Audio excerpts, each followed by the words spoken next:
The following content is provided under India's first open courseware program. Your support will help RJ Academy continue to offer high-quality educational resources for free. Chemical kinetics chemistry की वो branch है जिसके अंदर आप लोग किसी भी chemical reaction की काइनेटिक्स को पढ़ने में इंटरेस्टेड होते हो। केमिकल रिएक्शन आपके पास दो टाइप की होती है, सिंपल रिएक्शन या फिर कॉम्प्लेक्स रिएक्शन। सिंपल रिएक्शन वो रिएक्शन होगी जिसका order of reaction integral value रखता होगा, जैसे कि zero order, first order, second order, third order. और सबसे पहले आप लोगों ने सिंपल रिएक्शन की काइनेटिक्स को पढ़ लिया। उसके बाद हम लोग कॉम्प्लेक्स रिएक्शन की काइनेटिक्स को पढ़ रहे थे और कॉम्प्लेक्स रिएक्शन की काइनेटिक्स को पढ़ने के लिए आपको जरूरत पड़ रही थी अप्रोक्सीमेशन मेथड की। तो सबसे पहले आप लोगों ने स्टेडी स्टेट अप्रोक्सीमेशन मेथड पढ़ा और उसकी हेल्प से आप लोगों ने कंसेक्यूटिव रिएक्शन और चेन रिएक्शन की काइनेटिक्स को समझ लिया। उसके बाद हम लोगों ने फोटोकेमिस्ट्री को स्टार्ट किया था और फोटोकेमिस्ट्री के अंदर हम लोग फोटोकेमिकल रिएक्शन और फोटोफिजिकल प्रोसेस दोनों को पढ़ रहे थे। फोटोकेमिकल रिएक्शन को आप लोग कंप्लीट कर चुके हो और लास्ट क्लास के अंदर मैंने फोटोफिजिकल प्रोसेस को स्टार्ट किया था। आज की क्लास के अंदर उसको वहीं से कंटिन्यू करूंगा और साथ ही साथ आपको कुछ क्वेश्चंस कराऊंगा जो प्रीवियस ईयर आपसे CSIR नेट के अंदर, गेट के अंदर, टीफर के अंदर या फिर IIT जैम में पूछे गए हैं। तो चलिए शुरू करते हैं आज की क्लास।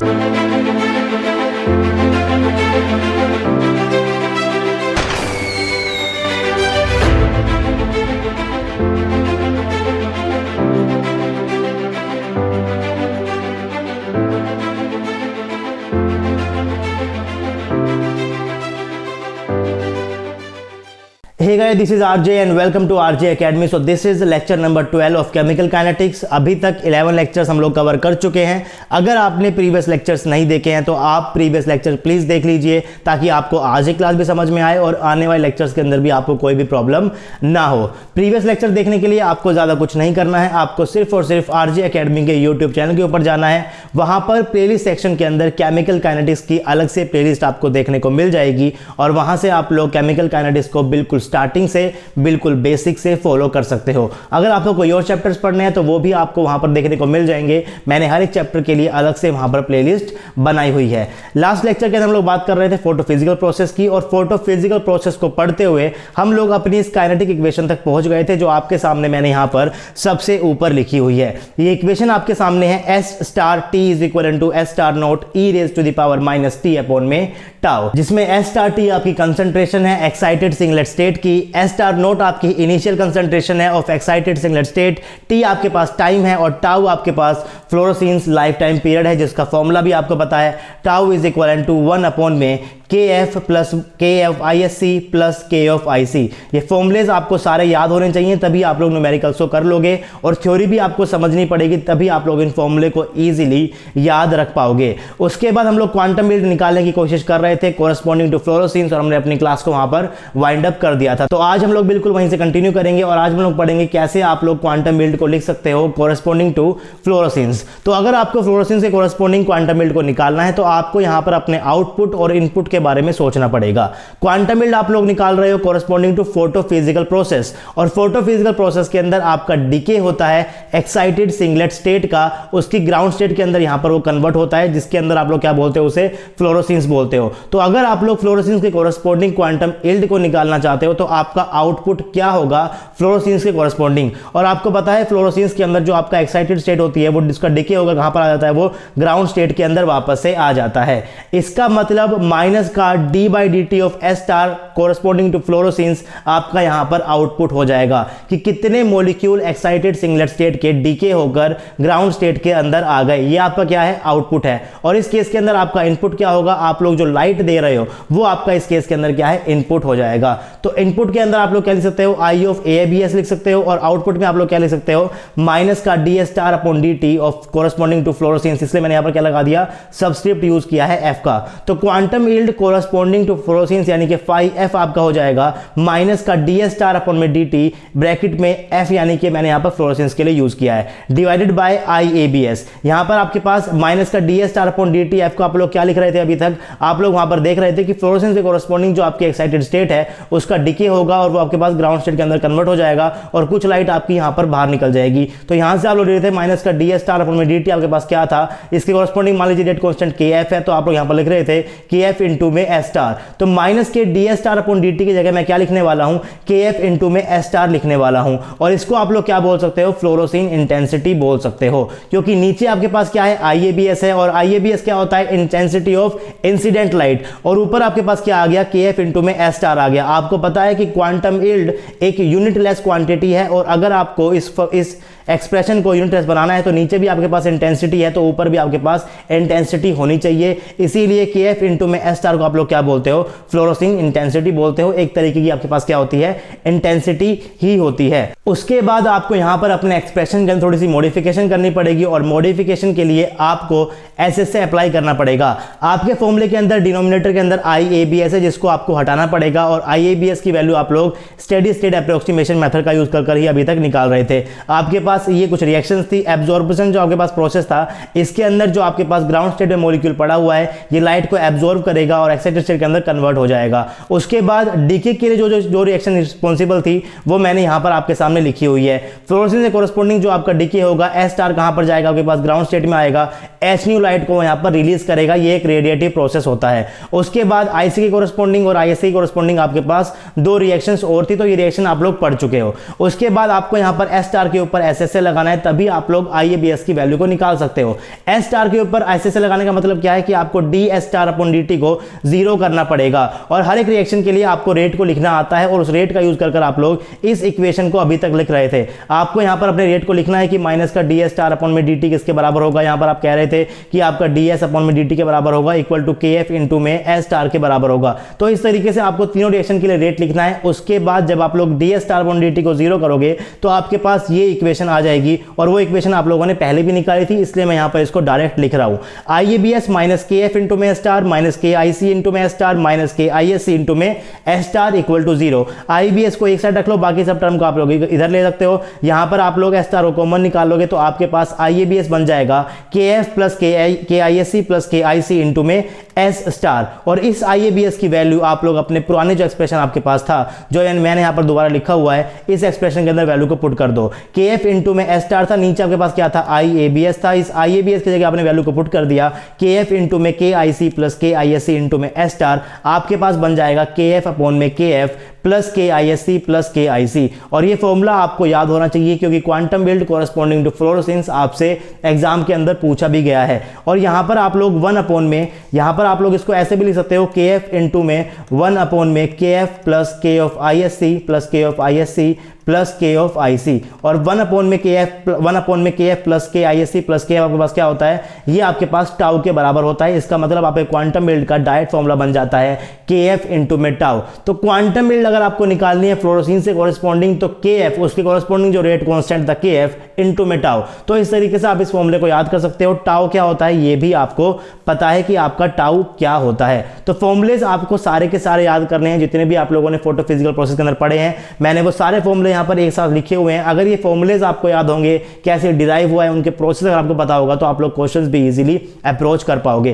पहला फॉर्मूला आपने कहा था कि माइनस का ds स्टार, आपका ds स्टार अपॉन dt आपको क्या था, KF plus KIC plus KIC into में s स्टार के बराबर था। और यहीं पर आपने कहा था कि ये बिल्कुल फर्स्ट ऑर्डर की तरह दिख रहा है, और उसका यूज कर आप लोगों ने डायरेक्ट लिखा था कि s star t equal to s star naught e raise to the power minus KF plus KISC plus KIC into में t होता है। उसके बाद आप लोग इन तीनों के सम को ओवरऑल रेट कांस्टेंट भी बोल सकते हो, या फिर 1 अपॉन में KF plus KISC plus KIC को आप लोग टाउ भी बोल रहे थे। तो आपका फॉर्मूला बन गया था s star t equal to s star naught e raise to the power minus t upon में टाउ, जहां पर टाउ आपके किसके बराबर था, 1 अपॉन में KF plus KIC plus KISC के बराबर था। उसके बाद quantum yield corresponding to fluorescence आप लोगों ने अभी देखी है, KF अपॉन में KF plus KISC plus KIC के बराबर था, या फिर आप लोग इसे KF इंटू में टाउ भी बोल सकते हो। तो ये पांचों की पांचों फॉर्मूले जो मैंने यहाँ पर लिखे हुए हैं, ये फॉर्मूले आपको एज इट इज याद होने चाहिए, तभी आप लोग क्वेश्चन को कर पाओगे। तो एक क्वेश्चन कुछ देख लेते हैं। मैंने यहाँ पर कुछ क्वेश्चंस लिखे हुए हैं, उन क्वेश्चंस को भी देख लेते हैं। पहला क्वेश्चन जो मैंने यहाँ पर लिखा हुआ है, the fluorescence life time of a molecule in a solution is 5 into में 10 raised to the power minus 9 second. The sum of all non-radiative constant summation of K and R for the decay of excited state is 1.2 into में 10 raised to the power 8 second inverse the fluorescence quantum yield of the following molecule. तो अभी अभी आप लोगों ने पढ़ा है कि आप लोग फ्लोरोसेंस से कोरेस्पोंडिंग क्वांटम यील्ड को कैसे निकालते हो। फॉर्मूला आपके सामने है, ये फॉर्मूला आपके सामने यहाँ पर लिखा हुआ है। क्वांटम यील्ड आपका बराबर होता है KF इंटू में टाउ। और आपको क्वेश्चन के अंदर क्या क्या गिवन है, आपको क्वेश्चन में गिवन है the sum of all non radiative constant, और आपको पता होना चाहिए कि नॉन रेडिएटिव प्रोसेस कौन कौन से होते हैं। तो आपके पास IC भी नॉन रेडिएटिव था और आपके पास ISC भी क्या था, नॉन रेडिएटिव था। और इस लाइन का मतलब क्या है, the sum of all non radiative constant, इसका मतलब K of IC plus K of ISC आपको गिवन है, और ये आपको बराबर कितना है 1.2 इंटू में 10 raise to the power 8 second inverse है। तो जो चीजें गिवन है सबसे पहले आप लोग उनको यहां पर लिख सकते हो। K ISC plus K of IC आपको गिवन है 1.2 इंटू में 10 raise to the power 8 second inverse. उसके बाद आपको गिवन है the fluorescence life time of a molecule is 5 into में 10 raise to the power minus 9 second, यानी कि टाउ भी आपको गिवन है 5 इंटू में 10 raise to the power minus 9 second के बराबर। और ये आपका बराबर होने वाला है 1 अपॉन में KF प्लस में 1 अपॉन में K ISC plus K upon K of IC, ये इसके बराबर है। और इन दोनों का सम आपको गिवन है, यानी कि इन दोनों का सम आपको गिवन है, आपको सिर्फ KF को निकालना है। तो KF आप लोग इस इक्वेशन से निकाल सकते हो। इन दोनों का सम आपको गिवन है, टाउ भी आपको गिवन है, KF आप लोग यहां पर निकाल सकते हो। उसके बाद आपको निकालना है द फ्लोरोसेंस क्वांटम यील्ड, और क्वांटम यील्ड का फॉर्मूला बहुत सिंपल है KF इंटू में टाउ। तो टाउ तो आपको पता ही है, और KF आप लोग यहां से निकाल लोगे, तो KF इंटू में टाउ करोगे तो आपके पास यहां पर quantum yield corresponding to fluorescence आ जाएगी। इसका सॉल्यूशन मैंने यहां पर आगे नहीं किया हुआ, तीनों इक्वेशन लिखी हुई है, किस किस इक्वेशन का आपको यूज करना है और कैसे आपको इस क्वेश्चन को सॉल्व करना है। तो इसको सॉल्व कर देखिए, जो भी आपका आंसर आता है इन चारों ऑप्शन के अंदर उसको कमेंट बॉक्स के अंदर जरूर कमेंट कीजिए, ताकि जो बच्चे इन क्वेश्चन को सॉल्व नहीं कर पा रहे हैं उनको एटलीस्ट आंसर का पता चल जाए। मैं जानबूझकर यहां पर आंसर नहीं देता ताकि आप लोग एटलीस्ट क्वेश्चन को ट्राई कर देखो।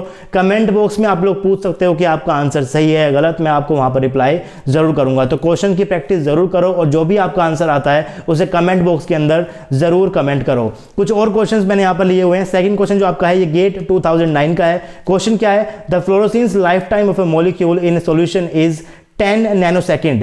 If the fluorescence quantum yield is 0.1, the rate constant of the fluorescence is. Direct question है, फॉर्मूला आपको पता है क्वांटम यील्ड ऑफ फ्लोरोसेंस क्या होता है आपके पास, KF इंटू में टाउ होता है। तो फ्लोरोसेंस लाइफ टाइम गिवन है, यानी कि आपको टाउ भी गिवन है, और आपको जहां पर फ्लोरोसेंस क्वांटम यील्ड भी गिवन है, यानी कि आपको 5F भी गिवन है। सिर्फ आपको क्या निकालना है, KF को निकालना है। तो डायरेक्ट फॉर्मूला बेस्ड क्वेश्चन है, बस आपको यूनिट कन्वर्जन का ध्यान रखना पड़ेगा। यहां पर ये नैनो सेकंड में दिया गया है, तो आप लोग इसको सेकंड के अंदर सिर्फ कन्वर्ट करना, और आपको नैनो सेकंड को सेकंड में कन्वर्ट करना तो आपको आता ही होगा। उसके बाद नेक्स्ट क्वेश्चन आपके सामने लिखा हुआ है CSIR नेट जून 2012 का। क्वेश्चन आपके सामने बिल्कुल सिंपल सा है, फॉस्फोरोसेंस इज रिप्रेजेंटेड बाय, आपको 4 ऑप्शन गिवन है। फॉस्फोरोसेंस किससे आप लोग रिप्रेजेंट करते हो, तो जब मैंने आपको फॉस्फोरोसेंस पढ़ाया था तो मैंने आपको कहा था कि उसके अंदर आपका डिके होता है सिंगलेट एक्साइटेड मॉलिक्यूल से आपका ट्रिपलेट एक्साइटेड मॉलिक्यूल के अंदर। आपने रिप्रेजेंट किया था कि जो आपका S1 है, या फिर आप लोग इसको S स्टार भी बोल रहे थे, ये S स्टार आपका T यानी कि एक्साइटेड ग्राउंड स्टेट में जाएगा, और इसको आप लोग S स्टार इंटू में T-1 T1 से यहां पर डिनोट कर रहे थे।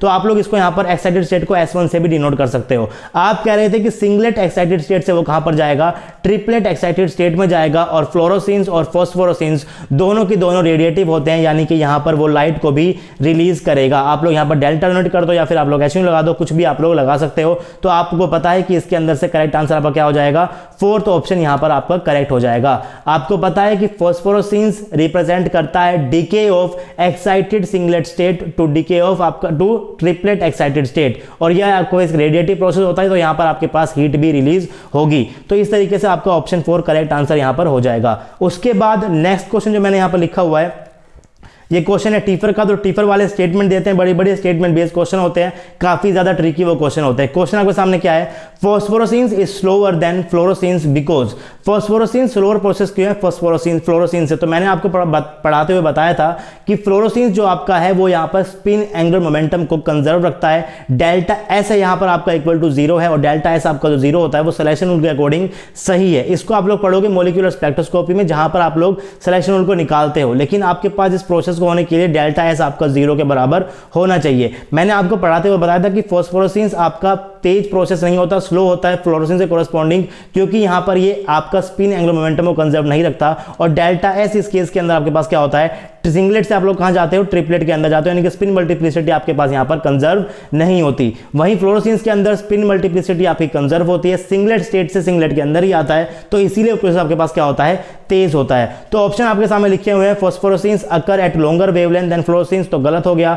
सेकंड आपके पास लिखा हुआ है spin angular momentum is not conserved in phosphorescence, तो ये आपके पास क्या है, सही ऑप्शन है। अब यहां पर जो पहला ऑप्शन लिखा हुआ है phosphorescence occurs at the longer wavelength than fluorescence, ये क्वेश्चन अगर आप लोग जेबलोस्की डायग्राम को देखकर करोगे तो शायद आप लोग गलत कर सकते हो, क्योंकि मैंने वहां पर आपके पास 3 स्टेट बनाई थी। आपके पास यहां पर क्या थी, सिंगलेट स्टेट थी, ग्राउंड स्टेट थी, उसके बाद यहां पर आपके पास क्या थी, सिंगलेट एक्साइटेड स्टेट थी, और यहां पर आपके पास क्या थी, फॉस्फोरेसेंस की, यहां पर आपके पास ट्रिपलेट की एक्साइटेड स्टेट थी। और आपको मैंने कहा था कि अगर वो सिंगलेट स्टेट से, सिंगलेट एक्साइटेड से इधर आ रहा है तो आपके पास ये क्या है, फ्लोरोसेंस होता है, और अगर वो सिंगलेट एक्साइटेड स्टेट से ट्रिपलेट एक्साइटेड स्टेट में जा रहा है तो ये आपके पास क्या होता है, फॉस्फोरेसेंस होता है। और एनर्जी डायग्राम देखकर आप लोग ये बात तो आराम से बोल सकते हो कि जो आपके पास यहां पर एनर्जी गैप है, जो यहां पर एस स्टार और एस नोट के बीच में जो आपके पास एनर्जी गैप है, ये जो E1 है, और यहां पर जो आपके पास सिंगल ट्रिपलेट के बीच में आपके पास एनर्जी है, ये एनर्जी गैप आप लोग इसको E2 बोलोगे, तो आपको पता है कि जो आपका E2 है वो आपके पास E1 से क्या है, कम है। अगर E1 आपका बड़ा है, E2 आपका छोटा है, तो E2 के कोरस्पॉन्डिंग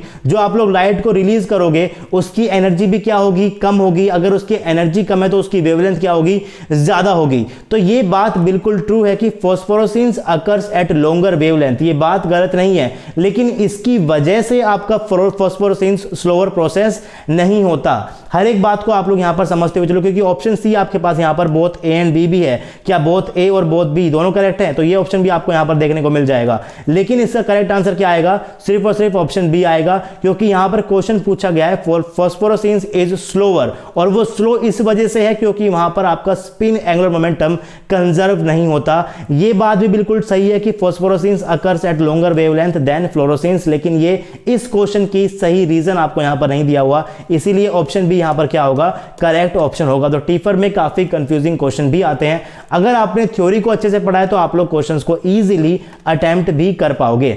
तो आप लोगों ने कुछ क्वेश्चंस भी देख लिए, किस टाइप के क्वेश्चंस आते हैं आपके पास quantum yield corresponding to fluorescence और फॉस्फोरेसेंस और फ्लोरोसेंस के मैंने आपको कुछ क्वेश्चंस पहले भी करा दिए हैं। तो क्वेश्चंस आपने हर एक टाइप के कर लिए हैं। अब आपके पास जितने भी क्वेश्चंस बचे हुए हैं प्रीवियस ईयर के इस टॉपिक से, उनको कर देखिए। अगर आपको कोई भी प्रॉब्लम आती है तो आप कमेंट बॉक्स के अंदर कमेंट कर सकते हो। अब नेक्स्ट टॉपिक जो हमारा है वो है क्वेंचिंग। अब आखिर ये क्वेंचिंग क्या होती है, उसको समझने के लिए आपको कुछ चीजें समझनी पड़ेंगी।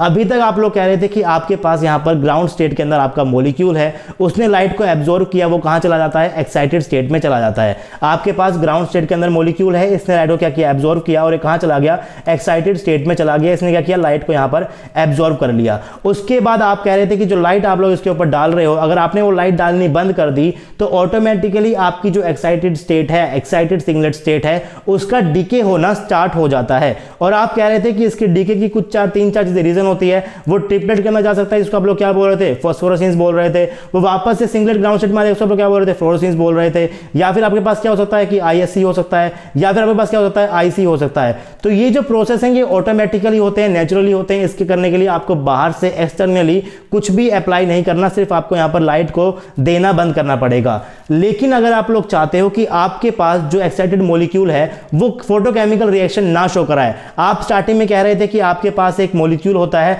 आपने इसके ऊपर लाइट डाली, ये कहां चला जाएगा, एक्साइटेड स्टेट में चला जाएगा। उसके बाद ये इंटरमीडिएट के थ्रू प्रोडक्ट के अंदर कन्वर्ट भी हो सकता है, और यहां से ये वापस से ग्राउंड स्टेट के अंदर आ भी सकता है। आप लोग यहां पर पढ़ रहे हो फोटोफिजिकल प्रोसेस को, यानी कि जो आपका एक्साइटेड मॉलिक्यूल है वो वापस से ग्राउंड स्टेट के अंदर आ जाए। तो अगर आप लोग चाहते हो कि आपका एक्साइटेड मॉलिक्यूल वापस से ग्राउंड स्टेट में आ जाए, या फिर आप ये बोल सकते हो कि आप नहीं चाहते कि आपका एक्साइटेड मॉलिक्यूल प्रोडक्ट के अंदर कन्वर्ट हो, अगर आप चाहते हो कि फोटोकेमिकल रिएक्शन ना हो, आपका एक्साइटेड मॉलिक्यूल वापस से ग्राउंड स्टेट में आए, तो इस प्रोसेस के लिए आप लोग बाहर से एडिशनल क्वेंचर को भी डाल सकते हो। तो क्वेंचर एक ऐसा सब्सटेंस होता है जो एक्साइटेड स्टेट को वापस से ग्राउंड स्टेट में ले आता है, फोटोकेमिकल रिएक्शन को ये रोकता है, फोटोकेमिकल रिएक्शन को होने से मना करता है और फोटोफिजिकल प्रोसेस को क्या करता है, प्रमोट करता है। तो इस तरीके से आपको क्वेंचर को समझना है। क्वेंचर एक ऐसी स्पीशीज है जिसको आप लोग रिएक्शन में डालते हो ताकि फोटोकेमिकल रिएक्शन ना हो, फोटोफिजिकल प्रोसेस प्रमोट हो जाए। तो क्वेंचर आप लोग बाहर से एडिशनल डालते हो। तो मैंने यहां पर क्या लिखा हुआ है,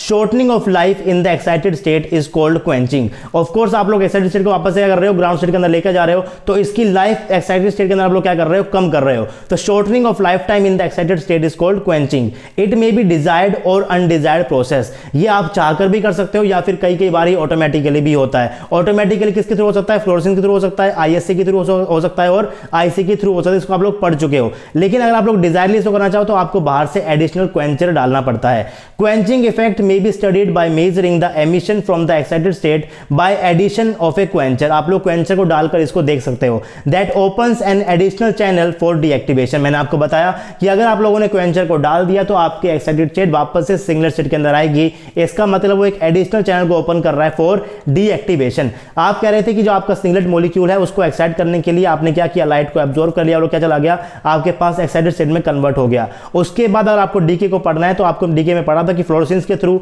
आईएससी के थ्रू और आईसी के थ्रू आपके पास सिंगलेट स्टेट का डीके होता है। लेकिन अगर आप लोगों ने क्वेंचर को डाल दिया तो क्वेंचर के बाद भी आपका डीके होगा और ये क्वेंचर आपके पास सिंगलेट एक्साइटेड स्टेट रिएक्ट कर क्या कर देगा, वापस से ग्राउंड स्टेट में कन्वर्ट कर देगा और क्वेंचर आपका एज इट इज रिएक्शन से वापस से बाहर निकल जाएगा। तो जैसा कैटलिस्ट का काम होता है वैसा ही काम क्वेंचर का होता है। लेकिन क्वेंचर यहां पर एक्साइटेड सिंगलेट स्टेट की कंसंट्रेशन को कम करने के लिए आया है, उसको वापस से ग्राउंड स्टेट में कन्वर्ट करने के लिए आया है। क्वेंचर आपकी एक्साइटेड सिंगलेट स्टेट से रिएक्ट करेगा, वापस से उसको ग्राउंड स्टेट में ले आएगा और क्वेंचर एज इट इज वापस से बाहर निकल जाएगा। और इसके कोरस्पॉन्डिंग जो रेट कांस्टेंट है उसको मैं यहां पर क्या बोल रहा हूं, KQ बोल रहा हूं। अभी तक आप लोगों ने फ्लोरेसेंस के कोरस्पॉन्डिंग क्वांटम यील्ड को देखा था लेकिन आपके पास वहां पर क्वेंचर नहीं था और उस केस में आपने क्या किया था, आपने अपने phi f को लिखा था KF इंटू में S स्टार के बराबर अपॉन में IABS, आउटपुट अपॉन में इनपुट था।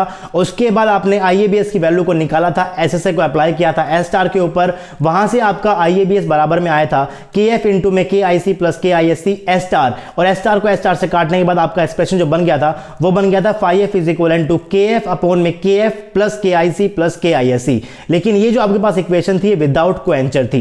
अब आपने क्या किया, क्वेंचर को ऐड कर दिया और क्वेंचर को ऐड करने के बाद आपके phi f के ऊपर quantum yield corresponding to fluorescence के ऊपर क्या फर्क पड़ेगा उसको पढ़ने के लिए आपको इस एक्सप्रेशन के अंदर थोड़ा सा मॉडिफिकेशन करना पड़ेगा। क्योंकि यहां पर IABS को लेते हुए जब आपने SSA लगाया था तो वहां पर आप लोगों ने क्वेंचिंग वाली इक्वेशन को नहीं लिया था, लेकिन यहां पर आपको क्वेंचिंग वाली इक्वेशन को लेना पड़ेगा। तो आपको फिर से क्या करना है, अप्लाई करना है SSA को ऑन DS स्टार। तो आपको क्या मिलेगा, आपके पास यहां पर 4 इक्वेशन थी। आपने देखा कि अगर आप लोग क्वेंचर को डालोगे तो डीके को पढ़ते हुए फ्लोरेसेंस को पढ़ना है, ISC को पढ़ना है, IC को पढ़ना है, आपको डीएक्टिवेशन थ्रू क्वेंचर भी पढ़ना है। तो यहां से आपके पास क्या आएगा, माइनस का DS स्टार आपका DT इसके बराबर है, यहां से KF इंटू में S स्टार के बराबर है। सिमिलरली आपका जो सेकंड प्रोसेस है यहां से आपका किसके बराबर होगा, K ऑफ ISC इंटू में S स्टार के बराबर होगा। थर्ड इक्वेशन से आपके पास क्या होगा, K ऑफ IC इंटू में S स्टार के बराबर होगा। और फोर्थ इक्वेशन से क्या होगा, KQ इंटू में S स्टार और आपके पास Q की कंसंट्रेशन भी यहां पर आएगी। तो 4 आपके पास यहां पर टर्म हो जाएगी माइनस DS स्टार अपन में DT के लिए।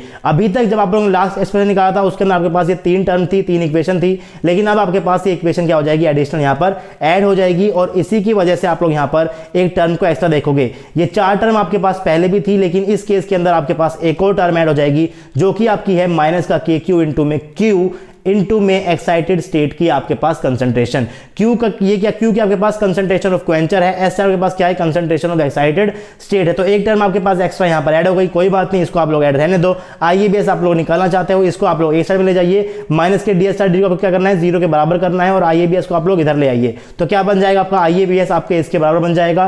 पूरे में से आप लोग S स्टार को कॉमन ले सकते हो और आपके पास ये टर्म क्या बन जाएगी IABS की, ये आपके पास टर्म बन जाएगी। इसका मतलब एडिशनल यहां पर सिर्फ और सिर्फ KQ इंटू में कंसंट्रेशन ऑफ Q आ गया है। तो ये सेम चीज आपके पास क्वांटम यील्ड के फॉर्मूले के अंदर भी आ जाएगा और फॉर्मूला आपके पास क्या बन जाएगा, quantum yield of phosphorescence with quencher. मैंने यहां पर ऊपर क्या लगा दिया है, एक Q लगा दिया है। फॉर्मूला क्या आपके पास नोटेशन क्या बन जाएगी, phi ऑफ F और मैंने यहां पर क्या लगा दिया है, Q लगा दिया है। ये Q क्या बता रहा है कि इसके अंदर आपने क्वेंचर को डाला हुआ है। तो फॉर्मूला बिल्कुल सेम है, बस आपके पास एक एक्स्ट्रा टर्म आ जाएगी KQ इंटू में Q की कंसंट्रेशन और फॉर्मूला क्या बन जाएगा, KF अपॉन में KF plus KISC plus KIC plus KQ into में Q। और इस फॉर्मूले को भी आपको याद करना है कि आपकी quantum quantum yield corresponding to fluorescence क्या होगी अगर आप लोगों ने क्वेंचर को भी ऐड किया है। तो इसके ऊपर क्वेश्चन आ चुका है और अभी अभी आप लोगों ने क्वांटम यील्ड पढ़ी है फ्लोरेसेंस से कोरस्पॉन्डिंग, क्वेंचर के साथ भी और क्वेंचर के बिना भी। अब आप जब इन दोनों का रेशियो करोगे और आपके पास जो इक्वेशन आएगी, उस इक्वेशन जो ग्राफ आएगा, उस ग्राफ को आप लोग क्या बोलते हो, स्टर्न वोल्मर प्लॉट बोलते हो, जिसको हम लोग नेक्स्ट क्लास के अंदर पढ़ेंगे। तो क्वांटम यील्ड निकाली है फ्लोरेसेंस से कोरस्पॉन्डिंग, क्वेंचर के साथ भी, क्वेंचर के बिना भी, दोनों का रेशियो लोगे, आपके पास एक इक्वेशन आएगी, उस इक्वेशन से एक प्लॉट बनेगा और उस प्लॉट को आप लोग बोलने वाले हो स्टर्न वोल्मर प्लॉट। उसके ऊपर भी क्वेश्चन आ चुका है, लेकिन उसको हम लोग पढ़ेंगे नेक्स्ट क्लास के अंदर। और नेक्स्ट क्लास के अंदर मैं आपको कुछ क्वेश्चन भी कराऊंगा जो आपके फोटोफिजिकल प्रोसेस से रिलेटेड हैं, जहां आपके पास प्रीवियस ईयरली CSIR नेट के अंदर, गेट के अंदर, टीफर के अंदर या फिर IIT जैम के अंदर आ चुके हैं। तो नेक्स्ट क्लास के अंदर मिलते हैं आपसे, तब तक के लिए आप लोग अपनी केमिकल काइनेटिक्स को रिवाइज करते रहो। अगर आपको मेरा काम अच्छा लगता है तो आप लोग RJ Academy को फाइनेंशियली सपोर्ट भी कर सकते हो, आप लोग हमें पेटीएम कर सकते हो, गूगल पे कर सकते हो और फोन पे कर सकते हो। Any support is appreciable guys. आपके सपोर्ट की वजह से हम लोग आपके लिए नए नए कोर्सेज लाते रहेंगे एकदम फ्री ऑफ कॉस्ट। आपसे मिलेंगे नेक्स्ट क्लास में, तब तक के लिए पढ़ते रहिए, पढ़ाते रहिए, खुश रहिए। Thank you.